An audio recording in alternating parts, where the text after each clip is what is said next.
Bonjour à tous, mesdames et messieurs, adorables, excellents téléspectateurs de Intermédia Magazine Télévision, votre chaîne au bout du nez. Nous sommes ensemble ce jour pour un numéro de plus, un programme, pas comme les autres en tout cas, parce qu'aujourd'hui nous recevons aussi un invité pas comme les autres.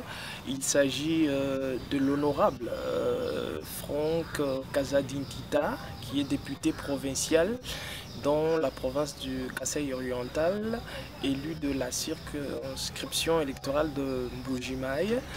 Avec lui, on va parler de jusqu'où sera-t-il ou seront-ils, eux, les députés provinciaux, prêts à aller pour défendre les intérêts de la population du Kasaï oriental. Alors, c'est tout de suite, serrez vos ceintures parce que ça sera vraiment du sérieux.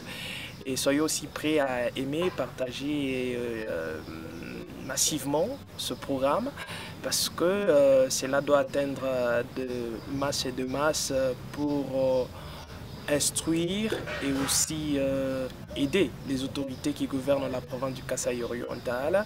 Guy Mombi, c'est ainsi que je m'appelle. Nous décollons. Honorable Franck, bonjour. Bonjour, monsieur Guy.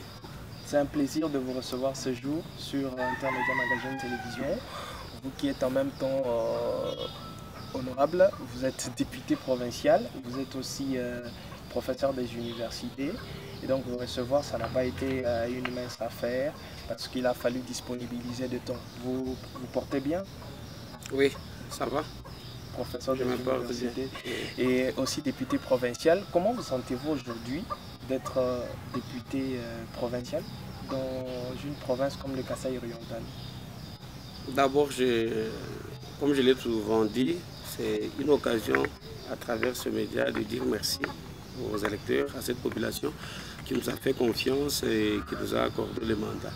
Donc, devant ces défis lancés par la population en nous accordant le mandat, nous ne pouvons qu'être fiers et très reconnaissants pour le choix qui a été porté sur nous. Et nous sommes en train de mettre toutes nos batteries en marche pour être à la hauteur vraiment de la mission qui nous a été confiée par notre population dans le sens de conjuguer des efforts pour rencontrer les attentes de cette population. Alors, professeur des universités, père de famille, député provincial, recteur de l'IPA, serviteur des dieux aussi. Serviteur des dieux, vous vous en sortez pas mal, hein? Vous vous en sortez bien? Oui, je m'appelle souvent, je suis un monstre à plusieurs têtes, donc je me comporte comme un coach. Donc je sais organiser, jouer les rôles comme dans une pièce théâtrale pour savoir quand je suis dans cette casquette, je dois faire ça. Donc j'arrive quand même à le faire parce que dans tout ça, je suis en train de servir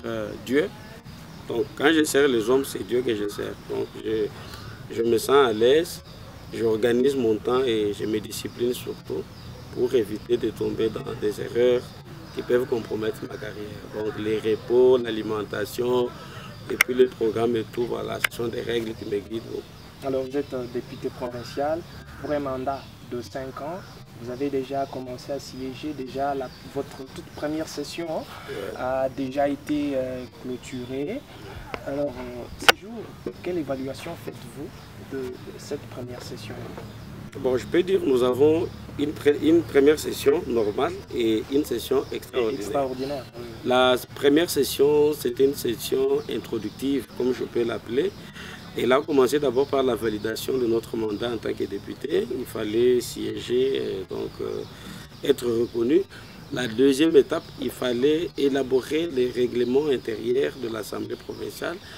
Je devrais être dans cette commission, mais comme il y avait des élus de la ville de Mbujimaï qui se retrouvaient dans la commission et que le président du bureau provisoire était de mon regroupement, donc ça a été mal interprété. Moi-même, je m'étais retiré de la commission pour laisser un député par circonscription, comme nous avions défini. Mais derrière les autres, j'avais quand même travaillé pour apporter aussi ma contribution. Alors nous avons fait le règlement et il a été adopté en plénière après un échange enrichissant qui a été fait par les uns et les autres, dont moi-même.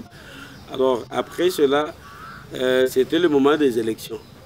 pendant les élections des gouverneurs, j'avais joué un grand rôle parce que, étant professeur d'université, j'ai quand même posé des questions pertinentes qui avaient permis aux candidats d'exprimer clairement leurs ambitions, leurs projets de société, et ça pouvait aider les députés à comprendre qui a la volonté, qui a les ambitions et qui veut réellement diriger, qui pourra diriger dans le sens de rencontrer les attentes de notre population. Donc, au-delà des activités que nous avons pu réaliser dans l'Assemblée, parce que d'abord la présence, j'ai toujours été présent et attend à l'Assemblée pour participer activement.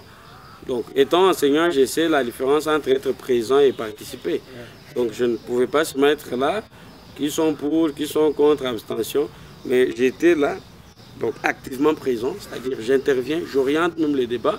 Je me rappelle, il y avait des temps où je prenais parole et puis j'ai dit, bon, mon intervention sera aussi une intervention à caractère pédagogique. Et les collègues pouvaient un peu s'amuser, ils se disent, voilà, le prof va donner un cours de 90 heures là-bas devant. Quand il prend parole, on ne sait pas quand est-ce qu'il va arrêter de parler.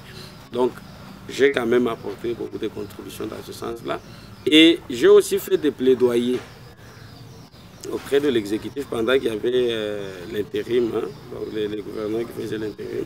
J'ai pu quand même faire un certain nombre de plaidoyers, entre autres les cas des compatriotes qui venaient de Malemba-Nkulu, les dossiers de l'insécurité à Katanda, l'affaire là des tracasseries qu'il y avait entre les taximens, les mototaxis et la PCR. Nous avons fait ces plaidoyers-là. Mais à cette époque-là, comme le gouvernement n'était pas encore investi, comme ce n'était pas encore la période où on pouvait commencer déjà à interpeller les ministres et tout, on n'a pas beaucoup fait cela parce que le pouvoir était finissant, c'était un pouvoir des affaires courantes et tout. On pouvait à tout moment saisir le président du bureau provisoire qui devait à son tour relayer les informations. Alors, le travail que j'ai fait en tant que président de la commission économique et financière de l'Assemblée provinciale, le projet dédié portant budget d'intégration. J'ai pu faire ça, on a travaillé en plénière et ça a été envoyé à la commission économique et financière comme organe technique parce que la commission que je préside, c'est le bras séculier. C'est nous qui avons la responsabilité de faire le contrôle parlementaire et orienter la gestion des finances de la province, faire le contrôle et tout. Donc on nous avait envoyé cela. Et même d'ici septembre, nous aurons un grand travail, celui de l'élaboration, les budgets qu'on va nous apporter. Nous allons apporter des amendements, ce qui va nous permettre de voir si nos demandes ont été acceptées, parce que nous avons formulé des recommandations auprès de l'exécutif et nous verrons si ces recommandations ont été prises en compte ou pas lors de la présentation du budget et nous allons encore jouer un grand rôle. Alors pour les budgets d'intégration, c'était en fait voir comment intégrer les budgets des ETD dans les budgets de la province. Alors, chose qui a été faite, il y avait des erreurs que nous avons corrigées, nous avons exigé des documents de travail, nous avons fait pendant 7 jours et nous avons déposé les rapports. Donc ça, c'était la grande activité que nous avons pu faire pendant cette session introductive parce que pendant cette session, les EIDI, par exemple, on les reçoit à un moment, je ne sais pas, pendant cette session. Et la session qui viendra, on va examiner la question du budget, etc. Donc on a fait des plaidoyers. Maintenant, pendant la session extraordinaire, nous avons aussi joué un rôle, comme les autres députés, celui de parler autour de la question relative au discours programme du gouverneur. Je pense qu'on pourra revenir là-dessus, mais je pourrais juste vous donner quelques grandes lignes comme j'ai donné là. Donc nous avons quand même fait un travail. Très bien, professeur. Et honorable, en même temps, j'ai tendance. Alors, une question aussi vraiment capitale. Comment arrivez-vous à ne pas être député provincial dans l'auditoire devant vos étudiants? Comment vous arrivez à le faire? Comment vous arrivez à garder la casquette des professeurs devant vos étudiants? Est-ce que vous n'avez pas une langue politique à un certain moment lorsque vous êtes devant ces étudiants qui aussi à un certain moment ou dans d'autres cadres et d'autres circonstances constituent votre base électorale? Merci beaucoup, monsieur le journaliste. Bon, je suis pas, en fait, je ne suis pas le premier professeur à devenir député. J'ai des aînés qui m'ont précédé. qui sont députés nationaux, qui ont été premiers ministres. En Centrafrique, nous avons notre collègue professeur qui est président de la République. Des fois, il invite les étudiants, ils viennent étudier chez lui, ou à la présidence, dans la salle des réunions, il enseigne, et c'est un mathématicien. Donc, il aime enseigner. Depuis qu'il est président, il enseigne toujours, il n'a jamais enseigné, abandonné d'enseigner. Donc, ce que moi je fais d'abord, selon la règle générale, parce que les exceptions ne manquent pas, parce que naturellement, quand un étudiant se présente devant, par exemple, le directeur d'une entreprise qu'il connaît, il entend parler de lui à la radio, et curieusement, demain, c'est ce directeur-là qui lui donne le cours de marketing. Il y aura toujours cet aspect-là, où l'étudiant pense que j'ai toujours entendu parler de ce monsieur, mais aujourd'hui, il est devant moi, il m'enseigne. Mais la pédagogie nous oblige de relaxer les étudiants, donc il y a toujours une manœuvre, une marge de manœuvre. On peut un peu glisser, on peut s'amuser, on peut... Un étudiant peut toujours glisser un mot de façon à vous interpeller, vous rappeler que même si vous êtes prof, mais vous avez tel rôle. La même chose pour des pasteurs qui enseignent. Donc il y a toujours les étudiants, quand il a une convention, il dit non, il est déjà 18h, on vous attend déjà de l'autre bord. Il y a toujours ces jeux-là. Mais moi, d'abord, j'ai fait un effort pour être un bon enseignant rigoureux, discipliné, qui doit enseigner, formé dans la rigueur et la discipline, pour doter notre pays de cadres compétents qui vont nous défendre valablement demain. Je ne peux pas me lancer dans l'aventure où je fais le populisme, c'est-à-dire transformer l'auditoire en une base électorale, commencer à distribuer les points, tripoter les choses et faire des choses qui n'aident pas. Non, je ne fais pas cela. Et même les étudiants, quand je suis dans l'auditoire ou même ailleurs, beaucoup de gens m'appellent prof. C'est rare qu'on m'appelle. Ce sont des gens qui ne m'ont pas connu dans les milieux universitaires, qui m'appellent souvent. Mais beaucoup de gens me considèrent comme prof. Donc psychologiquement, c'est cette casquette-là qui pèse. Des fois, moi-même à l'église, on peut m'appeler comme orateur, on dit non, recevons les profs. Alors qu'à l'église, il n'y a pas un ministère prof. Voilà. Donc j'essaie un peu de concilier dans le sens que je pars, j'enseigne. Mais une autre chose, c'est que je suis économiste. On parle souvent de développement. Alors quand on parle de développement, la première partie prenante, c'est l'État. C'est pour ça que quand je dis l'État doit faire ça, les étudiants ont tendance à me dire, mais vous êtes là, qu'est-ce que vous faites? Et là, je suis obligé aussi de répondre, on veut faire ça, ça, ça. Nous avons dit ça à l'exécutif. C'est comme ça que nous orientons le débat. Parce que tous les enseignants, dans tout ce qu'ils enseignent, la grande part de responsabilité, c'est l'État. C'est l'État qui, vous pouvez être en médecine, vous faites un cours, il n'y a pas un matériel pour la pratique. On vous dit, mais pourquoi on fait la théorie, il n'y a pas les matériels? Non. Votre gouvernement ne nous a pas donné ce matériel. Maintenant, si vous êtes député, on vous dit, mais vous ne pouvez pas parler pour qu'il y ait... Voilà. Et ça sera un débat comme ça. Alors, ça, c'est permis. C'est bien compris. Alors, déjà, lors de cette session introductive, vous avez eu à côtoyer vos collègues, députés provinciaux. Comment est-ce que vous avez trouvé leur mental par rapport aux attentes du public? Est-ce qu'il y a quand même de l'abnégation pour se dire, en tout cas, ces 5 ans que nous avons, nous devons, coûte que coûte, défendre les intérêts du public. Alors, vous les trouvez comment? Ils sont coopératifs? À un certain moment, vous sentez que si il vous arrive d'avoir une motion, vous serez soutenu par certains d'entre eux, même si vous ne pouvez pas avoir tout le monde. Est-ce que vous les trouvez vraiment favorables? Merci beaucoup, M. Guy. Nous avons une assemblée magnifique. Magnifique. Elle est magnifique. Nous avons une bonne assemblée. Ce n'est pas seulement moi, parce qu'on dira parce que je suis du groupe. Non, nous avons une bonne assemblée. Nous travaillons ensemble, nous mutualisons nos efforts et nous nous disons souvent notre dénominateur commun sur le Kassai oriental, le développement du Kassai oriental.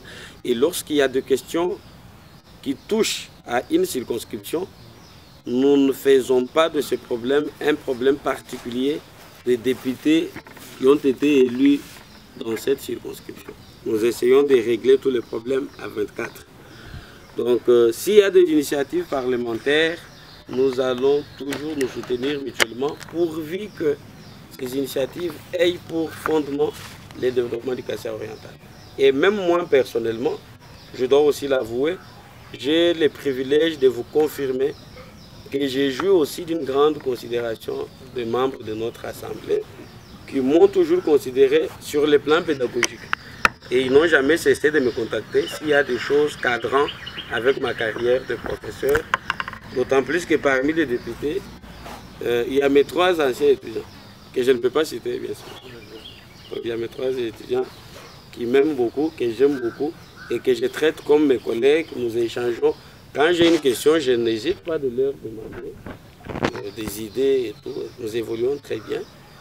Et donc, d'ailleurs, je peux dire 4. 4 ou 5. 2 sont encore en téléchargement, les autres sont déjà... mais je ne peux pas les citer. Très bien. Alors, très important, jusqu'où vous, personnellement, et vos collègues députés provinciaux, seriez-vous prêts à aller pour défendre les intérêts du peuple kassaïen vis-à-vis de l'exécutif provincial? Oui, bon, comme on était en train de le dire, lorsque je dis que je suis prof et que j'ai enseigné certains d'entre eux, cela ne veut pas dire que je suis plus que je suis au-dessus d'eux. Non, ce n'est pas ce que je dis. Donc, nous sommes ensemble pour la cause du Kasaï oriental. Donc, lorsqu'il y a des choses à faire, nous allons les faire ensemble. Nous allons échanger, nous allons nous mettre d'accord. Et je vous ai dit, le grand problème, le dénominateur commun, c'est le développement de la province. C'est ça vraiment notre souci. Et nous faisons toutes ces activités-là dans l'essence de rencontrer les attentes de la population. La population souffre, elle attend beaucoup de nous. C'est pourquoi nous faisons tout ce que nous pouvons faire pour que les choses changent. La province affiche un retard sans pareil par rapport aux autres provinces. Et l'amertume, c'est que notre province est la province du chef de l'État. Elle devait avoir une longueur d'avance par rapport aux autres provinces. Elle devait avoir un tableau synoptique très promettant. Malheureusement, le tableau est sombre. Il n'y a pas vraiment à espérer si jamais on restait dans la distraction, dans la division, le tribalisme et le clientélisme politique. Honorable, si vous vous trouvez un jour devant quelques billets de banque, vous êtes député provincial, et parfois les gens les disent sous forme des rumeurs, mais peut-être qu'il y a d'autres réalités là-dedans. Vous y êtes déjà et vous avez peut-être déjà même commencé à vivre une certaine autre réalité. Devant quelques billets de banque, honorable Franck Azadou Ntita, ne soutenez pas cette motion de votre collègue. Honorable Franck Azadou Ntita, ne convoquez pas un ministre, le gouverneur, ne les touchez pas. Voilà quelques billets des banques. Quelle serait votre attitude? Si la population nous a fait confiance jusqu'à nous placer là où nous sommes aujourd'hui, c'est aussi en raison de certaines valeurs morales et éthiques que nous incarnons. Entre autres, la lutte contre la corruption et les détournements. La conscience, il ne faut pas la vendre, parce que tout ce qu'on fait, on finit par être rattrapé. Moi, je pense que nous voulons militer pour une cause noble. Vous savez que nous sommes dans un pays où l'expérience nous démontre vraiment des choses très nostalgiques. Et au jour d'aujourd'hui, il est difficile de montrer par A plus B le contraire. Au point où lorsque nous parlons, d'autres personnes pensent que ce sont des discours, ils feront comme les autres. C'est pourquoi, face à cette fatalité, nous prenons la politique de donner le temps au temps. Parce que les meilleurs avocats de la vérité, c'est le temps. Donnez-nous le temps, vous allez voir ce qui va être fait. Je prends un petit exemple. On disait qu'on ne veut pas investir le gouvernement parce qu'il ne nous a pas donné l'argent. Ce qui est faux. J'ai été à la RTNC dans une émission. J'ai expliqué. La loi prévoit l'équivalent d'1 mois de monument pour les députés provinciaux lorsqu'ils doivent être convoqués en session extraordinaire. Ça, c'est stipulé même dans notre règlement. Maintenant, ces députés provinciaux-là, ils ont 6 mois, ils n'ont jamais été payés. Mais entre-temps, partout où ils passent, on crie derrière eux, honorable, parce qu'il y a des gens qui ne savent pas les rôles d'un député. J'ai vu quelqu'un qui me dit, non, j'ai vu votre intervention, elle était vraiment pertinente et tout. Mais moi, je n'ai pas encore bu. C'est-à-dire, quand je parle bien à l'Assemblée, je dois aller donner à boire aux gens. Et si je ne fais pas, ils vont me dire, non, nous allons te sanctionner. Si je ne fais pas, ils vont faire ma contre-campagne. Ils vous disent qu'ils n'ont pas encore bu. Ils n'ont pas encore bu parce que vous avez bien presté. Vous voyez un peu tout ça. Maintenant, dites-moi, 6 mois, la campagne, nous l'avons faite. Nous avons demandé aux gens qu'il n'y a pas d'argent de la campagne. Les gens ne nous ont pas accepté. Et moi, personnellement, je faisais la campagne à l'intello. Donc je viens, j'ai un bon discours convaincant, je parle bien. Et je dis, voilà, merci beaucoup, le président ne nous a pas donné l'argent pour la campagne. Et vous sentez que beaucoup sont démotivés. Mais j'ai rencontré aussi des personnes matures qui ne votaient pas en raison d'un polo, mais qui voyaient les idéaux, qui voyaient vraiment l'idéologie, et la pensée, les idées de la personne avant de lui donner confiance. Mais la masse, elle a besoin de l'argent. Alors, nous avons des dettes, nous avons des familles, des églises, des amis. Il est honorable. Donc, les cercueils et tout ça, quelqu'un viendra vous poser pour dire, est-ce que vous allez les chasser? Vous n'allez pas les chasser. Alors, il fallait qu'on paye les mois. Et le gouverneur s'excusait, il a dit, il n'y a pas d'argent et tout. Il fallait un peu attendre qu'on règle une ou des choses, le temps que d'autres députés qui étaient en voyage arrivent. Mais déjà, dans l'opinion publique, c'était, ils ont refusé. Mais quand on a investi, alors il y a des gens qui disent non, ils ont reçu 20 000 $ à chacun pour investir. Vous voyez tout ça. Ce sont des informations de la rue. Alors moi, je vous confirme que nous ne ferons aucun mal contre les Kasaï orientales en raison d'une quelconque enveloppe. C'est faux, croyez-moi, je vous l'ai dit. Nous n'allons pas faire passer des choses en raison d'argent ou bloquer des choses en raison d'argent. Non, nous resterons légalistes. Nous resterons défenseurs de la vérité pourvu que les Kasaï décollent. Le peuple nous a fait confiance en sanctionnant les autres qui n'étaient pas moins que nous. En raison de quoi? En raison de cette politique-là. Chasser intempestivement les gouverneurs, les présidents des assemblées, créer la crise politique et l'instabilité politique, la crise institutionnelle. Et c'est cette crise-là qui a déclenché le blocage du développement. Et au jour d'aujourd'hui, cette rupture-là, la population ne la veut pas. On n'a pas besoin de rupture, on a besoin d'accélérer sans cesse pour pouvoir récupérer les retards et contribuer à l'émergence de notre province. Donc je peux vous garantir que chose pareille ne se produira pas d'abord pour toute l'Assemblée au nom de notre solidarité. Et moi personnellement, je suis enseignant. Donc la corruption, vendre les points et tout, ce n'est pas dans mon ADN. Ce n'est pas maintenant quand j'irai à l'Assemblée que j'irai vendre l'émotion et consommer. Très bien, honorable. Merci. Alors, je vous prends au mot. Hein. Meilleur avocat, le temps. Oui, c'est le temps. Alors, le gouverneur de la province du Kasaï oriental, M. Jean-Paul Mbobekapo, présente un programme à 14 axes. Vous étiez là. Il a le temps. C'est pour 5 ans. Vous trouvez qu'il a le temps pour les 14 axes?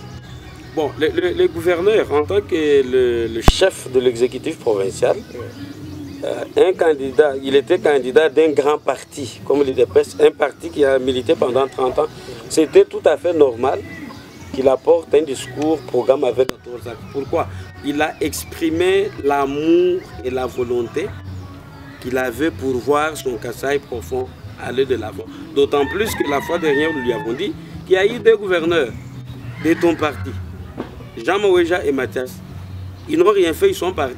Vous étiez fédéral, aujourd'hui c'est vous comme coach sur terrain. Qu'allez-vous faire? Je pense que c'est ce sentiment-là.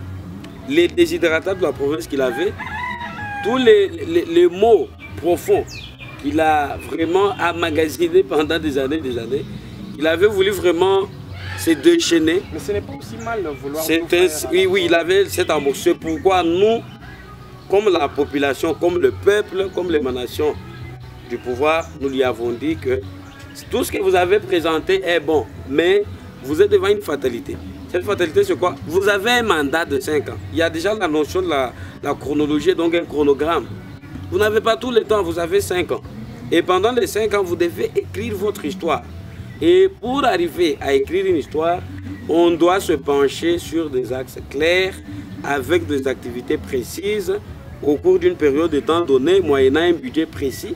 Et c'est cela qui va nous permettre d'avoir vraiment un bilan à la fin. Je prends l'exemple, le gouverneur parlait de « nous allons jeter le pont sur les rivières ». Oui, c'est vague. C'est quelle rivière? C'est quel pont? Quand? Ça prendra combien de temps? Et quelles sont les retombées, les conséquences économiques attendues de ce pont? Quand je vois par exemple en Côte d'Ivoire, il y a une route là qui allait vers l'aéroport, comme il y avait les embouteillages, on a créé un pont sur un lac là pour amener les gens raccourcis à l'aéroport. Et cette route était fréquentée, il y avait un péage et l'État gagnait.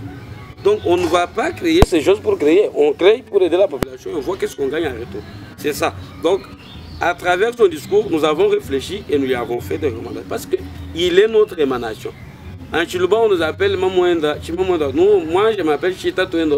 Donc nous sommes les pères du gouverneur. C'est notre enfant que nous avons engendré et à tout moment, nous sommes obligés de l'appeler, de lui donner le conseil, le mettre sur la ligne. Parce que moi, je ne voudrais pas qu'on revienne dans ces choses-là, tel doit partir et tout. C'est pourquoi, lors de mon intervention à l'Assemblée, je lui ai dit, on acclame pour toi aujourd'hui par la population. C'est en raison de ce qu'elle attend. Si demain, vous ne rencontrez pas les attentes de cette population, c'est la même population, comme à l'époque de Jésus, il a fait des miracles pour une population, et après, la même population a réclamé sa mort. C'est cette même population qui va dire, Mbouébo doit partir. Pour ne pas y arriver, c'est pourquoi je lui ai dit, tu dois être Mbouébo Bouboula. Si on te sent vraiment que tu es dans ce qu'ils attendent, comme je pourrais revenir sur les 5 axes. Alors, pour y aller directement, 14 axes qui sont ramenés à 5, à 5 axes prioritaires. Dans les 5, je crois qu'il y a aussi l'agriculture qui est priorité des priorités. Exactement. Alors, si nous pouvons parler de l'agriculture tout simplement, alors c'est quand même une bonne idée. La province du Kasaï oriental peut compter sur l'agriculture pour son développement. Oui. Donc, de manière globale, une recommandation que nous lui avons donnée, mais qui n'est pas totalement dans sa compétence, c'est la relance de l'AMIBA. Vous savez, les jeux de la francophonie nous ont coûté 400 millions de dollars, pendant que la relance de l'AMIBA coûte 400 millions. On dit qu'il n'y a pas d'argent et tout, la question de la gestion et tout. Donc, la relance de l'AMIBA, c'est une obligation. Il faut penser soit à substituer cette entreprise par une autre, ou en créer autant, comme la GECAMINE aujourd'hui est ressuscitée, grâce au mining et consorts. Il y a plusieurs possibilités. Mais en dehors de l'AMIBA, je parlais de 5 axes, mais je cite les 4 et j'explique les 5e. Je vais parler d'abord de l'agriculture, les infrastructures, l'éducation, la santé et la sécurité. Ce sont les 5 axes dont la province a besoin. Alors, parlant de l'agriculture, nous avons des terres arables, nous avons tout. Les seuls problèmes qu'on a, c'est le détournement des fonds alloués au secteur agricole, même les engins. C'est pourquoi vous voyez, on souffre. Les grands problèmes, il est là. Souvent, on envoie 500 hectares, on a envoyé ceci. Nous n'avons jamais vu ces champs. Maintenant que nous sommes là, nous avons lavé les mains, nous avons dit au gouverneur, les engins, il y a une commission qui l'a envoyé, on a vérifié et tout. Les tracteurs viennent, nous allons les voir, nous allons les affecter dans les territoires. Nous allons faire un effort que l'agriculture là devienne réellement la priorité des priorités. Nous ne voulons pas voir les tracteurs chez les individus. Nous avons vu dans cette province, les tracteurs viennent, on se partage entre individus et les tracteurs partent à Bakwadiana faire des provisions avec des dames là-bas, ça monte des tracteurs en pleine ville. Pendant que dans des territoires, il n'y en avait pas. Donc c'est ça, brièvement. Et nous avons demandé qu'on associe les experts agronomes, les services techniques, les producteurs traditionnels, et même qu'on assiste les jeunes gens qui ont des projets ambitieux dans ce domaine-là, et qu'on sensibilise les chefs coutumiers qui bloquent les terres, qu'on pense également aux routes et des dessertes agricoles pour couvrir la période des disettes en attendant la campagne agricole et la récolte, parce qu'on ne va pas s'aimer aujourd'hui et récolter aujourd'hui. Alors une phrase m'a intéressé dans le discours programme de l'autorité provinciale. Il dit qu'il va militer pour la numérisation de l'administration fiscale. Numériser l'administration fiscale. C'est que l'argent de l'État ne va plus... Pour donner plus de traçabilité. Oui. Vous avez aimé ça?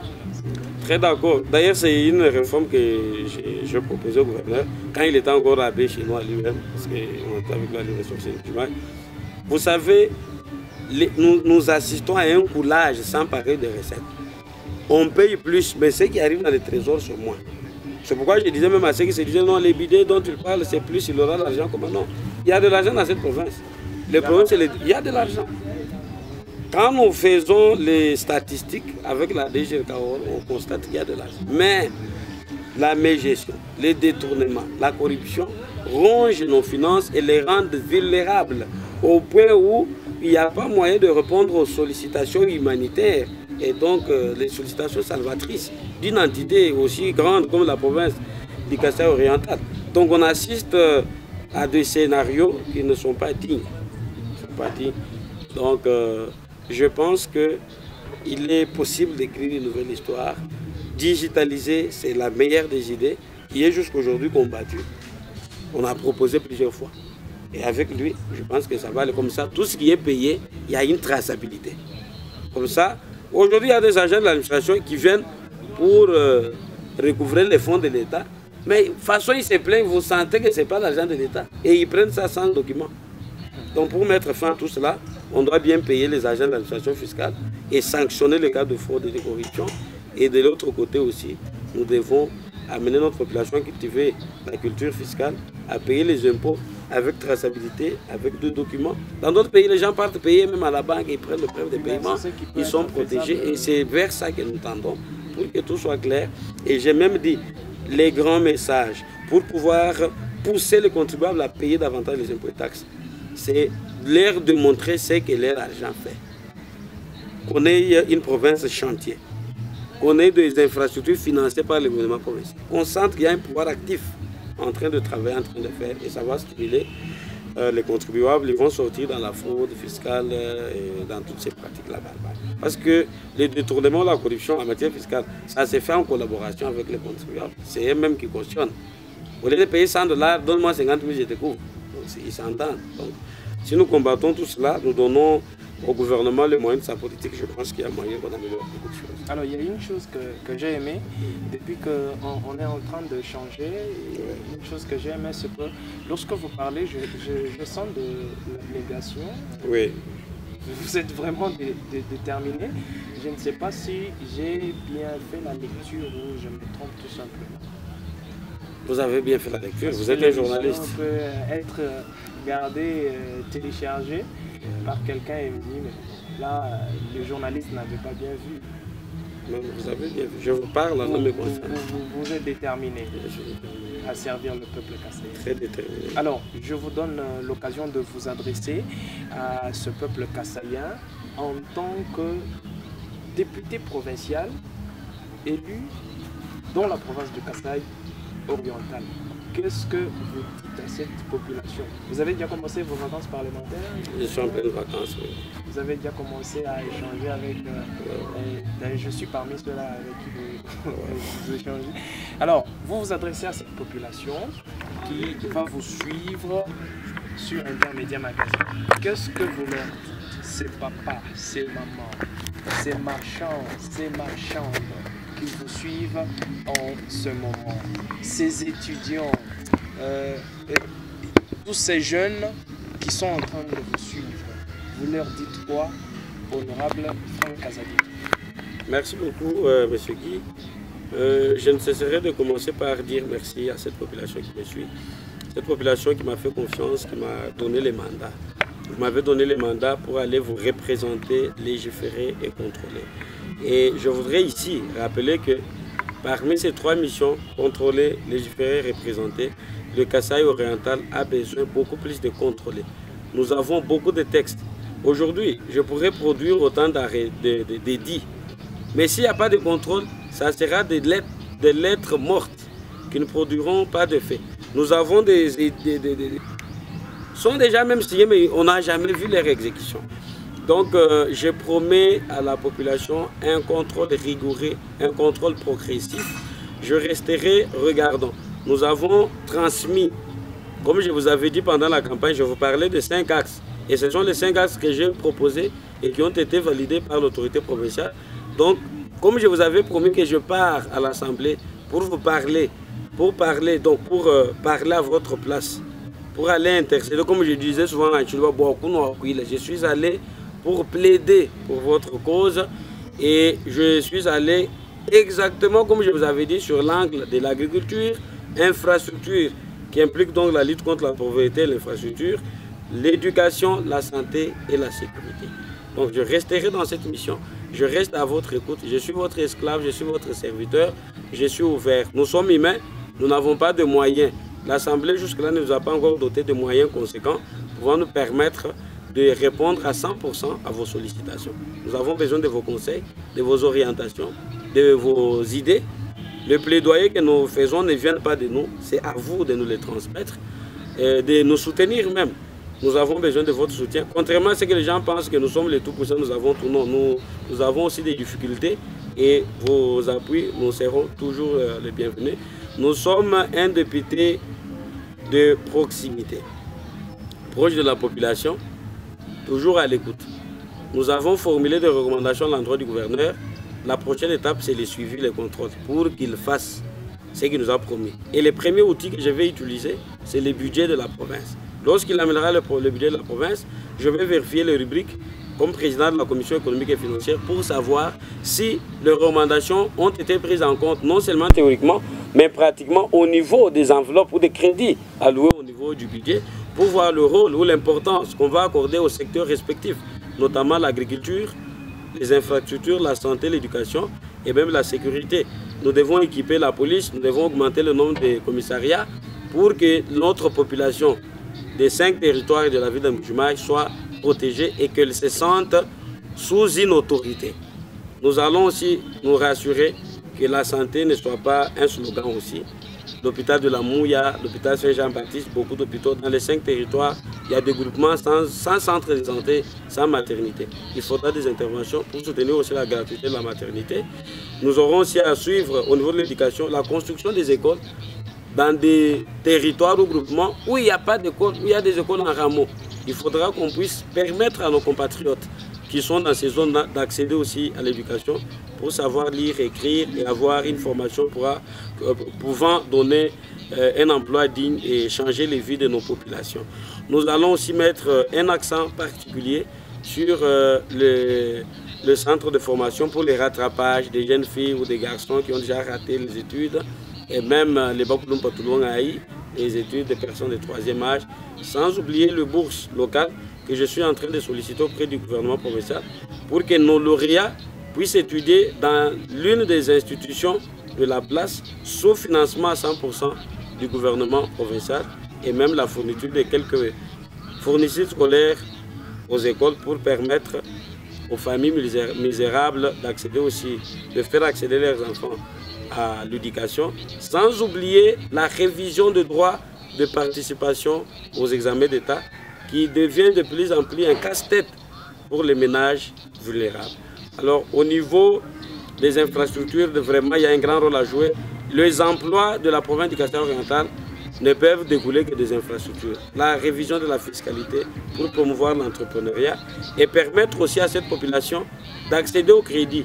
Nous avons vu Makuta nous transforme. On a fabriqué des gens par clientélisme politique, ils ont bénéficié et les vrais entrepreneurs en majorité ont été oubliés. Nous allons nous battre pour que les prochaines opportunités profitent véritablement et valablement aux fils et aux filles de notre province afin que la réduction du chômage soit effective au travers de l'entrepreneuriat. Les infrastructures créées, eau, électricité, routes, ponts, aéroports, vont accroître l'attractivité territoriale de notre province et l'implantation des investisseurs dans notre province pourra permettre l'augmentation du niveau de revenus, la circulation de la monnaie et la création d'autres emplois. L'agriculture comme priorité, je pense que lorsque nous allons la faire, nous allons nous approvisionner, réduire les risques de maladies et réduire tant de problèmes que nous avons dans nos ménages. Du reste, nous comptons sur vous. Nous avons des plaidoyers que nous avons aussi entrepris au niveau national. Entre autres, avec les sénateurs et députés, nous avons demandé que la ministre de l'ESU fixe les frais académiques en francs pour permettre aux parents de faire face à cette fatalité, d'autant plus que le taux d'échange est volatile. Les parents payent en francs et fixer les francs en dollars par les mêmes États qui nous payent en francs, c'est indécent. Alors nous suivons aussi ces plaidoyers-là au niveau national pour voir ce que ça peut donner. Du reste, la charge que nous avons, le gouvernement a été investi, le travail a commencé. Nous allons commencer à interpeller, à contrôler, à suivre les choses de près dans le sens de rencontrer les attentes de notre population. Je vous remercie. Merci, honorable Franck Kazadi Kita, député provincial dans la province du Kasaï oriental, voilà, qui a été notre invité ce jour et qui s'est défini comme étant député de proximité. Alors, donc, il est ouvert au téléphone, en cours de route. D'ailleurs, nous avons fait ensemble en venant pour cette émission. Je vous arrêter par-ci, par-là, parce qu'il devait échanger avec ses électeurs, même ceux qui ne l'ont pas élu. Et alors, c'est bien parti, c'est ainsi que prend fin ce programme sur Intermédia Magazine Télévision, mesdames et messieurs, votre chaîne de Bourgogne. Et donc, c'est tout simplement à côté de vous que nous retrouvons devant votre écran. Vous avez certainement bien suivi ce programme. Je vous demande, je vous en conjure, d'aimer, de partager massivement et aussi de vous abonner et faire abonner les autres à votre chaîne Intermédia Magazine Télévision. Alors, je vous donne rendez-vous prochainement, très prochainement, pour d'autres aventures sur votre chaîne. Au revoir.